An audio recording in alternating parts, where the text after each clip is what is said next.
본문을 가지고 두려워하지 말라 너는 내 것이다라는 제목으로 함께 은혜를 나누겠습니다. 여러분은 언제 자신이 나이가 들었다 라고 생각을 하십니까? 각자가 다르겠지만 저는 병원에 갔을 때 어느 순간 이 간호사들이 저보고 아버님 이쪽으로 오세요. 아버님 이쪽에 앉으세요. 제가 그쪽의 아버지는 아니지만 누군가의 아버지라는 의미를 담아서 요즘 대부분 아버님, 어머님 이렇게 부르죠. 굉장히 처음에 생소하고 쑥스럽고 옷에 맞지 않은 옷, 몸에 맞지 않은 옷 입은 것 같고 그런 느낌을 받았습니다. 또 한 번은 제가 이번에 병원에 그 종합검진을 받으러 갔는데 문진하는 그 의사 선생님이 저보고 이제 중년이 되었으니 중년에 맞게 건강 관리를 잘 하셔야 합니다. 이렇게 얘기를 하시더라고요. 근데 맞죠. 50대 중반이면 중년이라고 할 수가 있을 텐데 이 말 역시 굉장히 제게 어색했습니다. 과연 내가 중년의 남자인가? 중년이라는 말이 굉장히 생소하고 맞긴 맞는데 쉽게 수긍하기 어려운 그런 말처럼 들렸습니다. 제가 퀴즈를 하나 내겠습니다. 분명 자기 것인데 나보다는 남들이 더 많이 사용하는 것이 뭘까요? 어떻게 하셨죠? 너무 쉬운가요? 자기 이름이라는 건데요. 이름에는 다 의미가 담겨져 있죠. 우리 인생은 이름값을 하면서 살아야 된다라고 말을 합니다. 부모가 지어줬던 누가 지어줬던 그 이름에 걸맞는 삶을 살아야 하는데 그 이유는 우리의 소중한 생명을 보고 또 기대와 희망을 가지고 바라봐주는 이들이 우리에게는 있다라는 것 때문이죠. 그런데 우리가 한시도 잊지 않아야 될 것은 우리가 태어나기 전부터 창세전부터 계획하시고 기대를 갖고 계신 분, 내 인생에 대해서 큰 기대와 꿈과 소망을 가지고 섭리 가운데 이끄시는 분, 그분이 계시다는 사실입니다. 그분은 창조주 아버지 하나님으로서 우리는 그분을 하나님 아버지로 부르는 자녀들입니다. 그분께서 우리를 당신의 자녀로 불러주신 것이죠. 따라서 우리는 무엇보다도 하나님의 자녀답게 또 하나님의 부르심에 합당한 자녀의 삶을 살아가야 될 줄 믿습니다. 성경을 보면은 모든 이름에 그 의미가 담겨져 있습니다. 아브라함은 열국의 아버지, 모든 나라의 아버지다 이런 의미가 담겨져 있고요. 또 우리가 잘 아는 야곱이라는 야곱, 이삭, 아브라함, 이삭, 야곱을 이렇게 해지죠. 근데 그 야곱이 이스라엘로 이름이 나중에 바뀝니다. 그의 삶의 중간에. 그러니까 야곱이라는 뜻은 발 뒤꿈치라는 뜻이 있어요. 그가 쌍둥이 에서 형과 같이 태어날 때에 그가 형의 발꿈치를 잡고 태어났다 그래서 야곱 이렇게 야곱 이름을 붙였습니다. 다른 데 보면 또 속이는 자 이런 의미가 담겨 있다고 돼 있어요. 그런 야곱이 어느 날 멀리 그 외갓집 도망갔다가 바다나람에서 돌아오는 길에 이 약복강이라는 곳에서 하나님과 씨름을 하게 되죠. 하나님을 만나고 그의 인생이 새롭게 변화가 됩니다. 그래서 그 이름을 하나님이 이제부터 너는 이스라엘이라 부르겠다라고 합니다. 근데 이 이스라엘은 무슨 뜻이냐? 하나님과 겨루어 이겼다. 하나님과 맞서 싸워서 이긴 자다 이런 뜻이 있어요. 굉장한 이름이 세죠.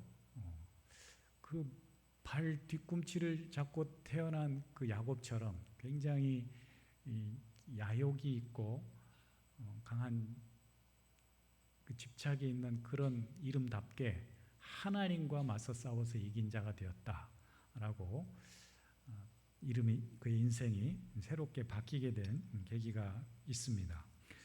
이름이 이처럼 중요합니다. 그러니까 이름대로 살아가기 때문이다라는 거죠. 이 야곱이 이스라엘이 됐는데 이스라엘이 그 민족의 이름을 우리는 뭐 대한민국이라고 하듯이 그 이스라엘 민족의 이름이 이스라엘이 된 거예요. 아브라함도 아니고 이삭도 아니고 야곱의 바뀐 이름 이스라엘이 그 민족의 이름이 됐다는 것은 특별한 의미와 은혜가 있는 것이죠. 우리는 어떤 이름을 가지고 어떤 이름값을 하면서 살아가고 있습니까? 오늘 하나님께서 우리에게 이렇게 말씀하십니다. 야곱아, 너를 창조하시니가 말씀하시느니라. 이스라엘아, 너를 지으시니가 말씀하시느니라. 두려워하지 말라. 그러니까 이스라엘을 향해서 하나님께서 더 이상 두려워하지 않아도 된다. 두려워하지 않아도 된다. 두려워하지 말아라. 이렇게 말씀하는 이유가 있다라는 거죠. 여러분, 이스라엘은 특별히 하나님께 선택받은 민족, 선민이라고 합니다. 은혜를 입은 백성들입니다. 사실 하나님께서 한 민족을 부르신 것이 아니고 누구를 불렀어요? 한 사람을 불렀어요. 아브라함을 불러서 그 자손을 약속했는데 그 자손이 다 구원받은 선택받은 이스라엘 백성들이 된 거예요. 그러니까 한 사람이 굉장히 중요합니다. 우리가 예수님을 믿는다는 것도 이처럼 예수님을 믿게 되는 한 분을 믿게 됨으로써 우리의 인생에 우리의 후대에 전해지는 그런 자손의 복이요, 가문의 복이요, 민족의 복임을 기억할 수 있기 바랍니다. 그러니까 우리가 하나님을 믿는다는 것이 얼마나 큰 은혜에 참여하는 자가 되는 것인지, 하나님의 약속을 받은 자가 된다는 것이 얼마나 큰 축복의 삶을 사는 것인지를 우리가 잊지 않아야 된다는 것이죠. 오늘 그런 이스라엘 백성들을 향해서 또 이스라엘 민족을 향해서 하나님께서 소망의 말씀, 회복의 말씀, 희망의 메시지를 전하고 계십니다. 그렇다면 하나님께서는 왜 이스라엘에게 이런 회복과 소망의 말씀을 하고 계실까요? 저들의 하는 행태, 저들의 지난날의 과거의 죄들을 돌아보면 마땅히 징계받고 심판받고 그래야 되는데 왜 다시금 하나님께서는 이스라엘을 향해서 내가 너희를 회복시켜 주겠다. 두려워하지 마라. 내가 너희와 함께 하겠다라고 말씀을 하고 있냐라는 것이죠. 과연 하나님께서 이토록 저들에게 다시금 소망의 메시지를 주는 이유는 뭘까요? 한마디로 대답하면 정답은 사랑하기 때문에. 한번 따라해 보세요. 사랑하기 때문에. 옆에 분에게 우리가 왜 이 자리에 함께 있습니까? 해보세요. 사랑하기 때문에. 해보세요. 그럼 하나님을 사랑하고 우리가 서로 사랑하기 때문에 이 자리에 같이 있는 줄 믿습니다. 여러 질문을 할 수 있겠지만 원론적인 대답은 사랑하기 때문에 하나님께서 이렇게 회복의 메시지를 하고 있는 거예요. 하나님께서 오늘 우리에게 말씀하십니다. 두려워하지 마라. 너는 내 것이다. 내가 너를 구원해 주었고 내가 너와 함께하고 내가 너를 붙들어 주겠다. 두려워하지 말라. 왜요? 너를 사랑하니까 라고 하나님 말씀하십니다. 오늘 말씀 읽어보면 이스라엘이 충분히 두려워할 이유가 있습니다. 그런데 하나님께서는 이제는 더 이상 두려워하지 말라고 말씀합니다. 그 이유가 그렇게 말씀하신 이유가 있다라는 거예요. 우리 인생은 근본적인 두려움을 가지고 있습니다. 그렇죠? 가장 근원적이고 근본적인 두려움은 아마도 죽음, 사망일 것입니다. 그것이 꼭 죽음, 사망, 절망이 아니라도 우리는 일상생활 가운데서도 얼마나 많은 두려움을 경험하며 사는지 모릅니다. 어떤 사람은요, 비행기를 못 타요. 어떤 사람은요, 엘리베이터도 못 타요. 또 특별히 굉장히 어려운 상황, 공포스러운 상황이 주어지지 않아도 그냥 사는 게 힘들어요. 그런 걸 이제 정신과적인 병명으로 공황장애라고 그러잖아요. 공황장애. 요즘 그런 사람들이 많아요. 그런데 제가 그와 비슷한 경험을 최근에 하고 있어요. 제가 지난주에 종합검진을 한번 받으러 건대병원에 갔는데 그 전날부터 굉장히 막 긴장이 되는 거예요. 그리고 갑자기 좀 뭔가 삶을 정리하고 싶은, 내가 못 돌아올 수도 있을 것 같은 그런 막 두려움이 생기는 거예요. 그 아침에 가서 이제 금식하고 가서 혈압을 재는데 170이 나오는 거예요. 다시 재고 160 이래가지고 3번 만에 겨우 140으로 떨어져서 이제 위내시경을 받았거든요. 이것도 또 하나 이제 두려움 때문이겠죠. 제가 가진 긴장감, 별거 아닌데 그냥 검사 받고 오면 되는데 뭔가 또 큰 병이 발견되면 어떡하나. 또 예전에 제가 위내시경 받을 때는 그냥 그 비수면으로 그냥 생으로 한다고 그러죠. 그냥 깨어 있는 상태로 받았어요. 근데 어느 순간 몇 년 전에 그냥 이렇게 비수면으로 봤는데 그 위내시경 기구가 제 안으로 훅 들어오는데 죽음의 공포가 느껴지더라고요. 와, 이러다 죽을 수도 있겠구나. 그 다음부터는 계속 수면, 좀 돈이 들더라도 수면 유도하고 받죠, 위내시경. 그런데도 그냥 그런 어떤 검진을 받는데 두려움이 있더라고요. 이런 것도 하나의 공황장애 심한 건 아니지만 비슷한 거죠. 제가 이제 최근에 몇 번 이렇게 의식을 잃고 쓰러진 적이 있거든요. 근데 이게 이제 반복이 되니까 두려움이 생겨요. 제가 뭐 화장실에서도 한번 두 번 쓰러져 보기도 하고, 뭐 심지어 지난번에 예배 강단에서 새벽 기도 때 왜 이렇게 어지럽지, 배가 아프지 그러다가 의식을 잃었어요. 근데 이게 무슨 징조가 있거나 이런 게 아니고 갑자기 그러니까 좀 두려움이 있어요. 완전히 이제 셧다운 된다 그러죠. 완전히 블랙아웃 돼 버려요. 모르겠어요. 한 뭐 몇 초, 수분 이 사이에 아무것도 생각 안 나고 갑자기 누군가 나를 깨우고 있어요. 근데 돌아올 때 그 기분이 굉장히 안 좋습니다. 그렇게 끝날 수 있다라는 생각이 드는 거예요.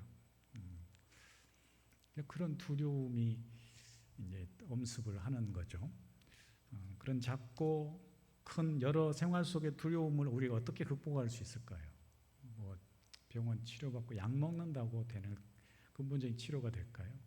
또 뭐 담력 훈련을 받는다고, 요즘 또 뭐 명상 치료, 뭐 마인드 컨트롤 이런 걸 배운다고 두려움이 치료될까요? 결코 그렇지 않다라는 거죠. 성경은 우리가 일상생활 속 두려움을 근본적으로 떨쳐버릴 수 있는 이유를 이렇게 설명해 주고 있습니다. 첫 번째, 우리를 창조하신 여호와 하나님께서 우리의 이름을 불러주신다는 거예요. 지명하여 불러주신다.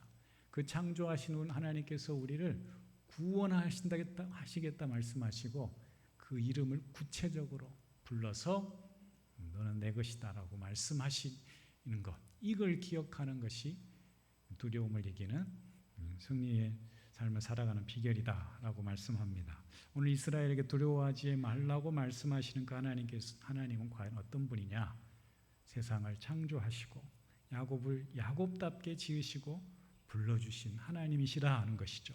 그분이 이스라엘 백성들, 하나님의 자녀들에게 말씀하고 있어요. 두려워하지 말라.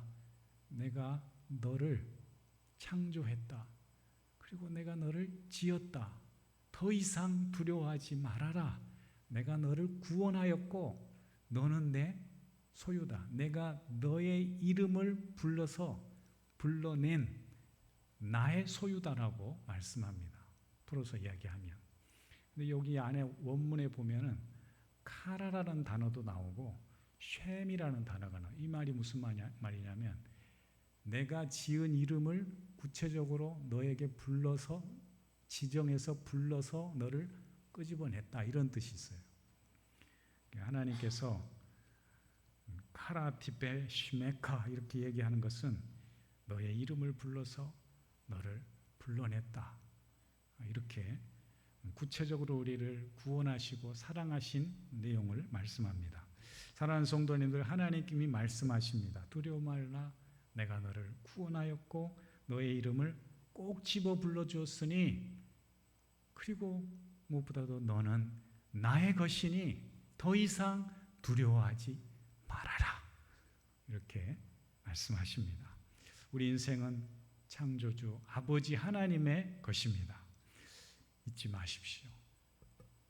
내 인생의 주인은 나를 사랑하시는 하나님의 것입니다라고 하는 분명한 믿음의 고백이 있을 때에 우리는 두려움을 이기게 되는 줄 믿습니다. 우리 또 사랑하는 한 권사님을 떠나보냈지만 그 권사님이 어디 가셨을까요? 오늘 아침에 제가 발인 예배 가서도 유족들에게 말씀하셨지만, 우리 권사님은 어떤 삶을 살았는지 내가 다 알지는 못하지만, 또 마지막에 요양원에 오랫동안 고생하셨지만 예수 믿고 구원받은 하나님의 자녀다. 하나님의 자녀는 하나님의 집에 가는 것이다. 여러분, 예수 믿으면 천국 가는 줄 믿습니다. 왜요? 우리는 예수님 믿으면 하나님 자녀가 되잖아요. 하나님의 자녀는 어디 가는 거예요? 하나님 계시는 천국에 가는 거예요. 그러잖아요. 오늘 여러분 어디 가세요? 예배 마치면? 집에 가시잖아요. 사람이 죽으면 어디 가는 거예요? 모르죠. 예수 믿는 사람들은 모르죠. 그러나 예수 믿는 사람은 어디 간다고요? 아버지 집 가는 거예요. 그렇게 전도하시기 바랍니다. 나 죽으면 어디 가는 줄 아느냐? 천국 가면 금으로 황금길에 멋지게 준비된 60평 빌라가 있다. 어머니 진짜예요? 아버지 진짜예요? 그래, 내가 그거 줄 테니까 살아생전 잘 섬겨라. 그게 어딘데요? 성경을 펴주면서 요한계시록 말씀을 보여주면서 이런 곳이다.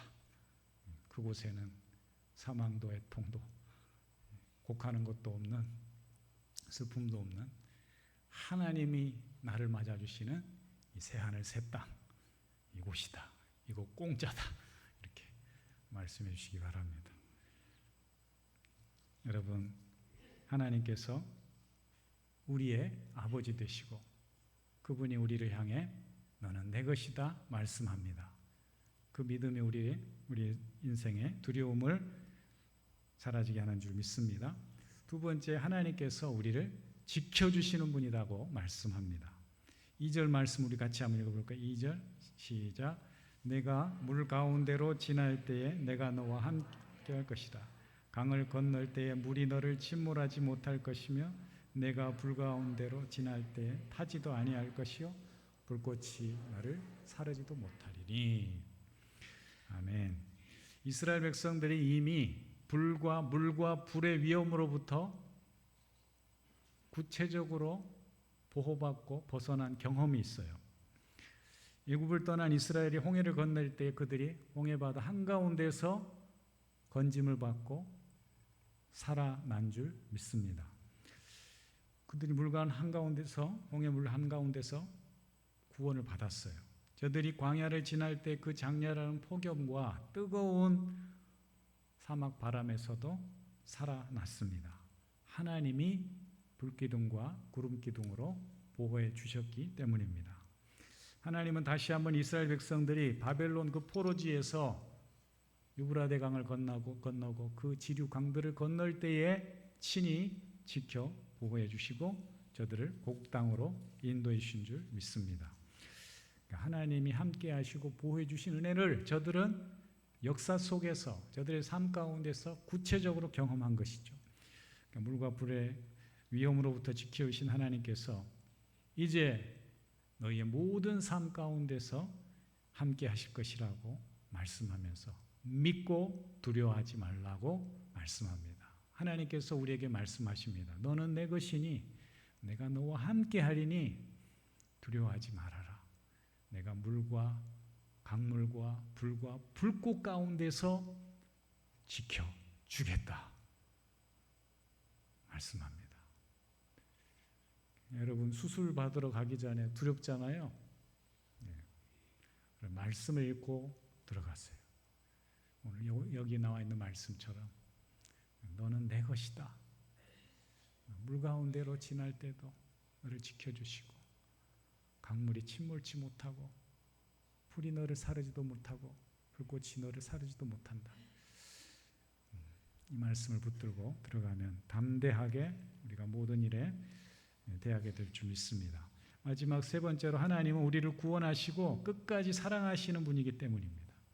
이 믿음이 있으면 우리는 두려움을 이길 수가 있습니다. 하나님께서 이스라엘 백성들을 향해 말씀합니다. 나는 내 하나님이요 거룩한 분이요 내 구원자임이라. 내가 애굽을 속량하였고 또 구스와 스바를 너를 대신하여서 주었다. 이렇게 말씀합니다. 그렇습니다. 하나님이 이제 이스라엘을 바벨론에서 고국으로 돌아오게 하실 때에 그 전에 강대국이었던 바사, 페르시아에게 이스라엘 다 넘겨주는 게 아니고 그 대신에 이집트와 구스와 스바라는 나라, 시바라는 나라를 대신 내어주고 너희를 구했다, 속량했다 이렇게 말씀합니다. 하나님은 약속을 지키시는 분입니다. 애굽의 노예에서 건져주신 하나님께서 이제 이스라엘 포로지에서 구원의 약속을 따라 다시 돌아오게 하시겠다고 이스라엘 백성들에게 말씀하고 있는 거예요. 역사를 주관하신 하나님께서 그 어디에서도 도움을 기대할 수 없었던 그 이스라엘 백성들을 향해 내가 너희의 부르짖음과 너희의 탄식 소리, 간구의 기도 소리를 들었노라 라고 말씀하시면서 내가 너희의 부르짖음에 이제 응답하겠다고 구체적으로 말씀하고 계신 것이죠. 하나님께서 이스라엘을 버리지 아니하시고 저들의 신음에 부르짖음에 응답하신 이유가 무엇입니까? 하나님께서 오늘 우리의 기도에 오늘도 응답하시고 역사하시는 이유가 무엇입니까? 그것은 우리를 사랑하시긴 하나님이 계시기 때문에 하나님께서 우리를 향해 내가 너희를 사랑한다라고 말씀합니다. 여전히 보배롭고 존귀한 존재들이라고 하나님은 이스라엘 백성들을 향해 말씀합니다. 사랑하는 성도님들, 오늘 또 우리가 두려움에 떨지 않고 절망하지 않을 이유가 무엇입니까? 우리와 함께 하신 하나님이 계시기 때문에 우리를 아들을 내어주시고 구원해 주신 그 하나님께서 우리를 끝까지 지켜주시는 아버지 하나님이 계시기 때문에 우리는 인생을 살아가면서 두려움과 절망에 빠지지 않고 능히 이겨내고 일어서게 되는 줄 믿습니다. 때로 우리의 삶이 절망스럽고 낙심되고 상심될 때가 있습니다. 원치 않은 삶의 고난과 역사 속에서 쓰라린 경험을 하게 될 수도 있습니다. 그러나 하나님 말씀하신 대로 우리의 환난을 면케 하시고 또 극복할 힘도 주시고 언제나 우리와 함께 하시는 그 임마누엘 하나님으로 인하여 승리하시는 저와 여러분이 될 수 있기를 축복합니다. 우리는 하나님이 계시기에 아직 절망하기에는 이르다라는 것이죠. 여러분, 하나님의 자녀, 하나님의 소유라는 이 믿음의 확신을 가지고 두려움에 떠는 인생이 아니라, 두려움에 주저앉아 있는 인생이 아니라 거뜬히 일어서는 귀한 주의 자녀들, 하나님의 성도들이 될 수 있기를 축복합니다. 제가 지난주에 기도원에 다녀오면서 성도님들의 그 신년 기도 제목들을 가지고 가서 함께 기도했어요. 우리 성도님들의 이름이 적힌 그 봉투를 붙들고 제가 눈물로 기도했어요. 한 분 한 분의 이름을 담아서 모세의 심정으로, 하나님 이 성도의 사정을 아시잖아요. 형편을 아시잖아요. 하나님, 저들의 마음을 담아 꾹꾹 눌러 쓴 이 기도의 제목처럼 하나님, 저들의 삶을 건강하게 회복시켜 주세요. 저들의 삶을 붙들어 주세요. 제가 기도하고 왔습니다. 올 한 해 하나님께서 여러분의 기도를 들으시고 종의 기도를 들으시고 반드시 좋은 것으로 응답하실 줄 믿습니다. 특별히 우리 연약한 분들이 올해는 아프지 않게 해주세요. 건강에 축복을 주세요. 건강하게 살게 해주세요. 이 기도를 할 때 제 마음이 너무 아팠습니다. 우리가 똑같은 인생을 살아가는데 왜 어떤 분은 더 아프셔야 되고 더 힘들어야 되고 매일매일 그렇게 병과 싸워야 되고 그래야 됩니까? 그러나 우리가 이처럼 우리의 아픔을 위해서 기도할 때, 우리 또 특별히 자녀들과 가족들의 믿음을 회복을 위해서 기도할 때 하나님 우리의 마음을 헤아리시고 우리의 아버지 되신 하나님께서 우리를 구원하신 그 하나님께서 함께 하시겠다고 그 약속대로 반드시 응답하시고 구원해 주시고 회복시켜 주시고 역사해 주실 줄 믿습니다. 우리의 기도를 통해서 올 한 해도 하나님 우리에게 응답하실 뿐만 아니라 부흥케 해주실 줄 믿습니다. 우리의 기도를 들으실 뿐만 아니라 오늘 주신 말씀대로 우리를 지으신 하나님께서 친히 우리와 함께 하시고 응답하실 뿐만 아니라 임마누엘 하나님으로 매일 매순간 우리와 함께 하시는 그 하나님이 계심을 기억하고 두려움을 이겨내고 하나님과 함께 소망 가운데에 하나님 기뻐하시는 그런 복된 주님께 영광 돌리는 믿음의 삶을 살아가시는 우리 모두가 될 수 있기를 주의 이름으로 축원합니다. 기도하겠습니다. 하나님 아버지, 우리에게 소망의 말씀, 희망의 말씀, 회복의 말씀을 주시니 감사합니다. 우리에게는 우리를 창조하신 하나님, 우리를 구원하신 하나님, 너는 내 것이라 말씀하시고 함께 하시겠다고 약속하신 그 하나님이 계심에 오늘도 두려움과 절망과 불안 가운데 살아가는 것이 아니라 우리 아버지 하나님으로 인하여서 다시금 힘을 내고 소망 가운데에 승리의 삶을 살아가는 이 한 해가 될 수 있도록 축복해 주시옵소서. 예수님의 이름으로 기도합니다.